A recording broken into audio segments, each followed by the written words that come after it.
Hi, I'm Jane with Pilates in Holland and I have osteoporosis. So with a diagnosis of osteoporosis, does that mean I can't or shouldn't do Pilates? No.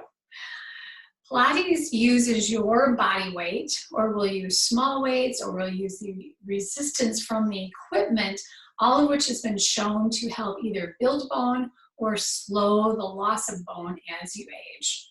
Pilates also builds your mind and body awareness, and the routines that you do are meant to balance you top to bottom, side to side, and back to back. And we also work on your balance, so that should decrease your risk of falling and fractures from falling as well. But there are some things you need to be aware of if you're doing any Pilates classes or online videos. We need to avoid flexion and loaded rotation. And the reason for that is it's the front of the spine that takes the most pressure. That's what's been shown to fracture first. And the flexion adds compression to the front of those vertebrae. Extension is good, flexion is bad. So if we don't flex, we do a flat back. And this video, we're going to help you uncover what your flat back is. So to get started, we're going to first find your core. We want to activate your abdominals, and then also we want to activate your back. So one hand on your stomach, palm of your other hand on your back. Take a deep breath in, and then exhale out. Really try and see if you can fill both hands up with air. Take a deep breath in, and exhale out. Now pretend you have a nose on your back. And you're going to inhale through that nose on your back. And you're going to exhale as if you're exhaling through a straw. You should start to feel like you're pulling on your Spanx. So inhale through the nose on your back.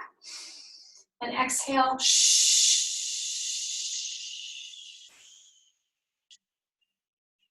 Good. Now to find your back, find a wall. Hands up in goalpost position.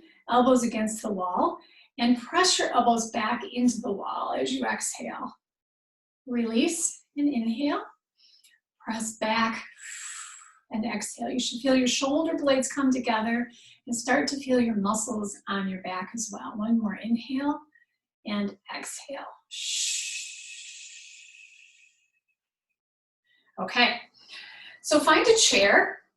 You can either use the back of the chair or the chair seat. And we're just going to explore flat back. So what you want to do first is hinge at your hips. So everything is going to stay straight.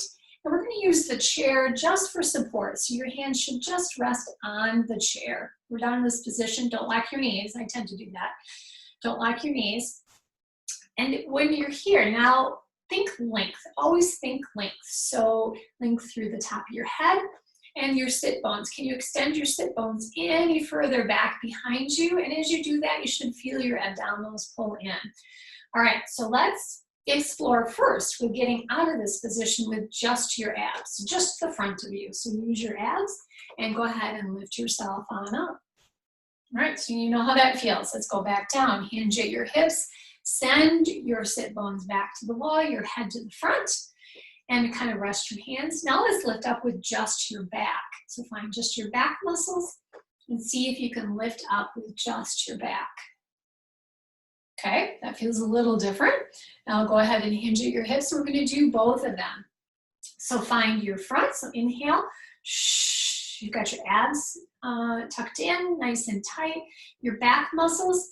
And then now go ahead and lift up. And for me, it feels like somebody's lifting me from the bottom, and I've got a string pulling me from the back to come back up. Another way we can uncover this is you can come down to your knees. It might be easier.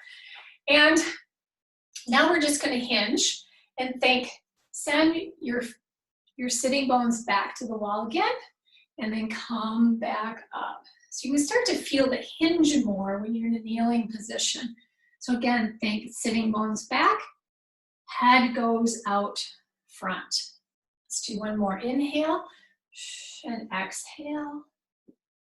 Take a deep breath in and then exhale and lift everything up and feel as if you're pulling yourself up. One other way you can do this is with a stick or a rod. I've got a pull cue, and you can put this, line this up on your back.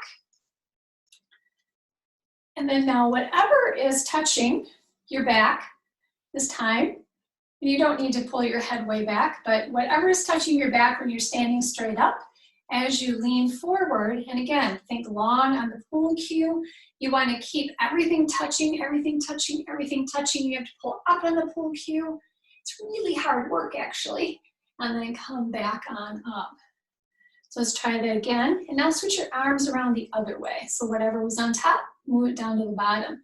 Again, everything that's touching your pull cue, natural, neutral back. Go ahead and think long, long, long head, long, long, long head. Sit bones back. Pull up through your abs. You're pulling up as much through your abs as you are pulling down with your back. And then come back on up.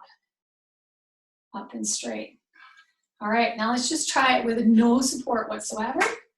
Take a deep breath in. Hinge at your hips. Think length. Now, how many times can you be in this position? I've just dropped something on the floor. I need to pick it up. I'm going to pull something up. So this comes in handy in real life. And then come back on up.